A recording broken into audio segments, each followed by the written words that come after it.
Everyone is ready. We'll get started. Today, Cook County State's Attorney Kim Foxx and I are here to announce charges in the May 6th shooting that has left a 23-year-old culinary student fighting for his life.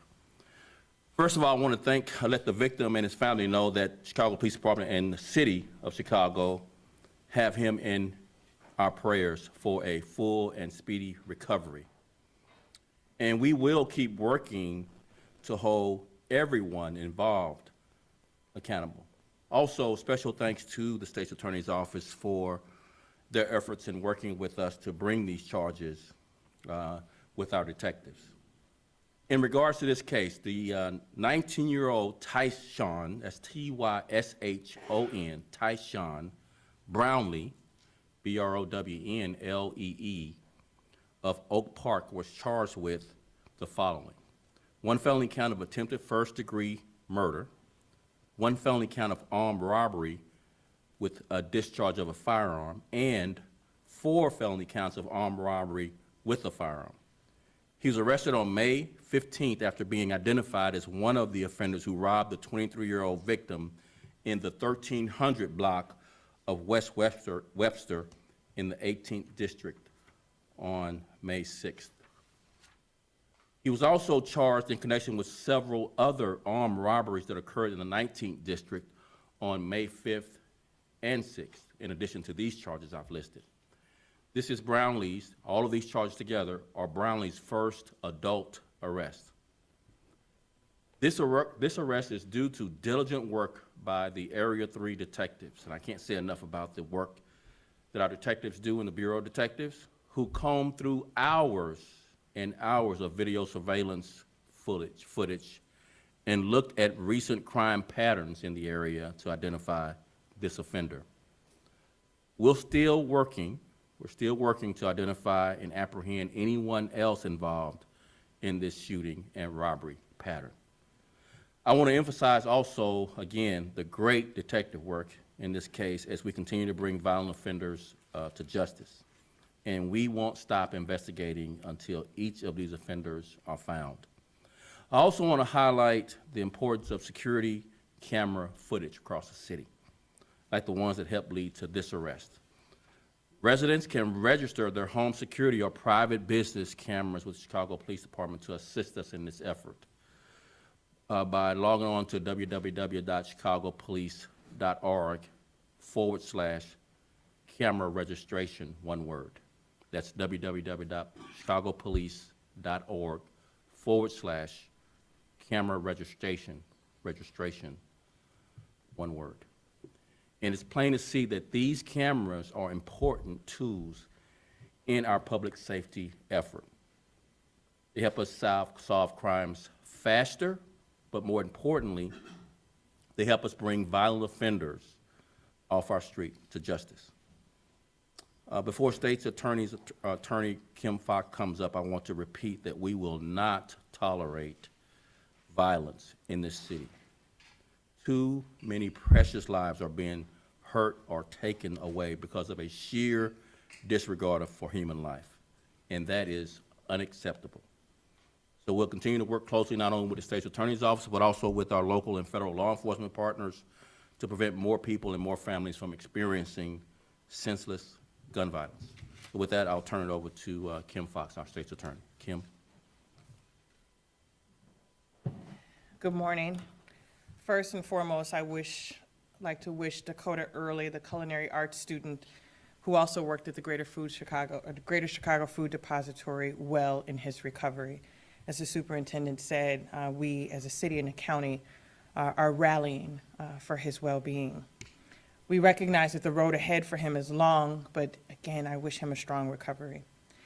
As the superintendent has noted, the Cook County State's Attorney's Office has approved charges related to Tyshawn Brownlee, and he will be in Central Bond Court this afternoon. Central Bond Court starts at noon, and you can live stream the bond court at the Chief Judge's website, and we can update each of you on the judge's decision and provide a proffer as to what was stated in bond court, which will have more details about the arrest and the evidence in this case. As the superintendent indicated, Brownlee is charged with one charge of attempted murder and a charge of armed robbery in the attack of Mr. Early. He is also charged with 4 other counts of armed robbery and a string of attacks from May 5th and May 6th.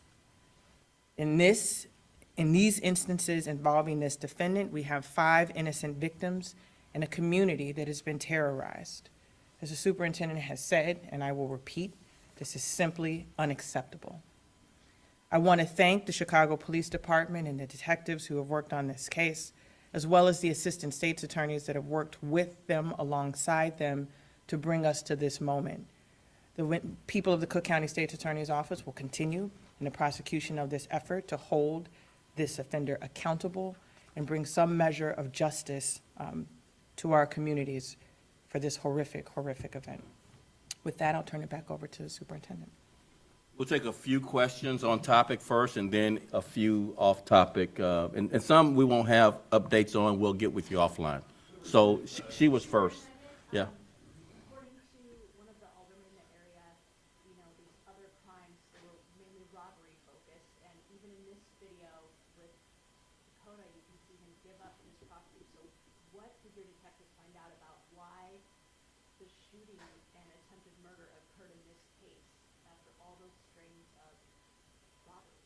Well, I'll bring up Chief of Detectives Brendan Deanahan to add a little bit more flavor on the why we think this one led to a shooting while others likely did not.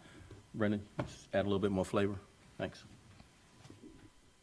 Sure. So for this particular case, I mean, and as you can see with a lot of the robberies that happen throughout the city, a lot of times these crews become more violent as they go along. So for this specific case, you could almost hear on the video, he takes the victim's phone, then he starts asking for the passcode. And so I can't tell you specifically, is that the reason? You know, obviously the victim in this case, you know, fought back. I mean, it was his initial instincts. You guys can see on the video, his initial instincts are to fight back. And then immediately it leads to this shooting. So specifically as to like, what's the exact reason why this defendant at this time chose to shoot him that quickly? You know, I won't comment on that. He did make a confession to the incident. And as the state's attorney said, a little bit more information will be coming out at bond court. But a lot of times what happens with these robbery crews in general is they become more and more violent as they go along. And then a lot of times when somebody does fight back, they obviously have these firearms and, as you can see, are willing to use them. And that's a great segue into a re-emphasis of what I said in my comments about camera registrations, how important technology is to get these people off the street faster and faster. Because every moment after these crimes, the potential for the violence to escalate, given just a robbery that doesn't seem to appear to solicit violence, turns violent as time goes on. So register your cameras, both your private and business cameras, so we can continue our efforts at taking these people off the street pretty quick. Yes, you're next. Yes. Because you've mentioned cameras a few times here, can you talk a little bit about what role they played, if any, in apprehending this particular suspect? Yeah, so, yeah, again, I'm going to start out with just saying what I already said about the dedication it takes to sit and look at not only the cameras of video footage of this incident, it's going back and trying to put together patterns of robberies to see if there are similar offenders in the video footage. So you're looking at hours and hours of video footage of other crimes in those areas that may not necessarily be a direct connection right away, but end up being connected because you're looking at hours of video from previous robbery patterns across the city to see if there's one similar offender or one similar piece of clothing or one similar tennis shoe, anything that's similar in video footage, looking back in time at previous robberies. So that really is the dedicated work that it takes for our detectives to just really go and into the video of all of our pod cameras, all the private cameras, whether that's a business or residence near and around previous robberies or other types of crimes similar in nature. Yes. Superintendent, good morning. Michelle Gagatto with ABC7. I'm not sure if this question is better for yourself or for Chief Deanahan, but I want to ask about the circumstances under which he was arrested. There is a report out there that Brownlee was shot while riding in a car near the Dean over the weekend, and that's eventually how you guys came to him? No, that's from a previous incident at a different time, I believe sometime last year. So that's not related to this incident. We can, and Brenda can just get with you offline. Are you ready now, Brenda? Yeah, we can talk a little bit about it now, but this is not related to this incident. This is related to a previous incident downtown. Can you explain all that? Yep, yep, that's right. So he did get shot, but basically what happens is, for the investigation, as the superintendent mentioned, so on the 6th of May is when this incident occurred. Detectives immediately go to work, and to answer your question, previous robbery victim's credit card is used at a location. The detectives are working with video, and based upon, as the detective mentioned, the detective division, working with the patrol officers, a lot of intelligence is gathered and generated, and it was a remarkable job. I know a lot of times we push the video out to you guys asking for the public to make an identification. For this specific incident, detectives were familiar with this individual and were able to make an identification. And at that point, he was a suspect, in our crime. He was shot, I think, I don't have it in front of me, I think it was the 10th of May maybe that he was shot near the Bean. And what happened, that was on, it was the 10th of May, and it was, happened during the midnight hours. And as you can imagine, I mean, we have 1,000 detectives, so the detective was assigned on a midnight case, doesn't necessarily know, what the robbery guys are doing during the day, obviously. With that said, I will say, once again, the Area 3 detectives did a great job. Once they figured out that he was shot and at the hospital, and we came back, and the detective division put it all together, we immediately went back to the hospital, but he had left the hospital as quickly as possible, probably understanding, what was happening as well. So we were not able to effect an arrest that night, and we went on and continued to gather more information, and we eventually had a positive identification from one of the previous victims of the robbery. At that point, the detectives went to go effect the arrest, and they were able to eventually arrest him and obviously get him charged. Okay, and as a follow-up, you mentioned, Superintendent, that these were his first adult charges. I know we can't go into specifics with juvenile charges. We can't. We can't say at all if he had a record as a juvenile? I prefer not to. It's a slippery slope with its juvenile protections under state law. Yes, sir, you had a question? Yeah, Superintendent, the alderman in that area, Brian Hopkins, he had said that the same crew may have been responsible for somewhere between 20 to 30 similar armed robberies in that neighborhood in the span of a week. Is that accurate? I don't know. I'm listening to what you quote him saying it may have been, so speculation. What we're talking about are facts. Go with the facts. All right, you're always going to be good going with the facts. Mike Browser, WBBM Radio. Yes. When Rowley got shot on the 10th, was he in possession, or when the suspect got shot, Rowley, was he in possession of the victim's cell phone? At the time he was shot on the 10th? Do we know that yet? Let's not talk about it right now. We'll get with you offline. And maybe wait till after bond court where you'll get more information about the details of all of this, and then we'll revisit what we can talk about later. Yes, last question. Oh, I'm sorry, I didn't get you, so you and then you. Eric on WGN. Yep. I just want to clarify a question that Michelle asked. So he had already been identified prior to him being shot on May 10th? I just want to make sure I got the connection there. So I don't have the exact timeline. Obviously, I don't have the photo right in front of me on when he was specifically identified. What I can tell you is he was a person of interest within the robbery investigation, and when he was shot, when the midnight detective went out to interview him, and when he came back and the detective division was putting everything together, we're like, let's go back and talk to this guy. I will get you the exact timeline, offline, but that's basically what occurred, and the detective division realized, hey, this is our suspect, and at that point, when we went back, he had already fled from the hospital. He was arrested in Oak Park, and I don't know if I have the time or the date. He was arrested in Oak Park at his residence, approximately 2 days ago. On May 15th. Thank you. Where was he shot? We'll follow with you offline on the further details.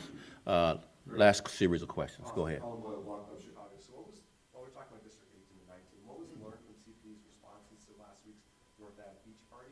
And what steps is CPD going to take to prevent something like that happening in the near future? So, again, we talked about this extensively regarding large teen gatherings. Initially, there's a flyer on Instagram or Facebook or some other platform for teens to gather. We monitor open source social media for those types of flyers.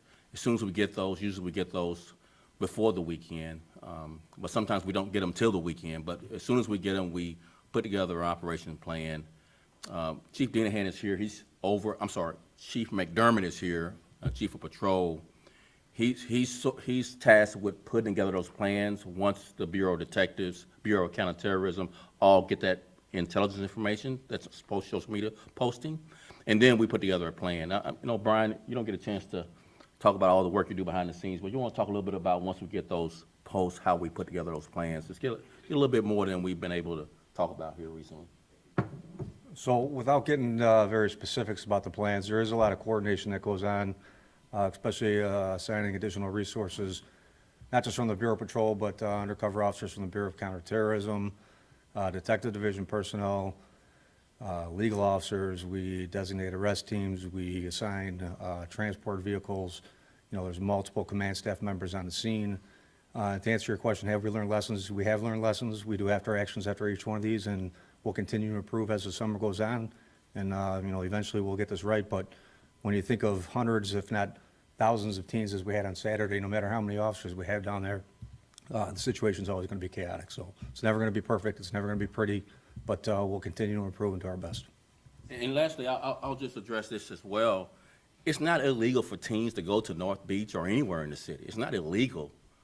But when, young people, or regardless of your age, break the law, we take enforcement action.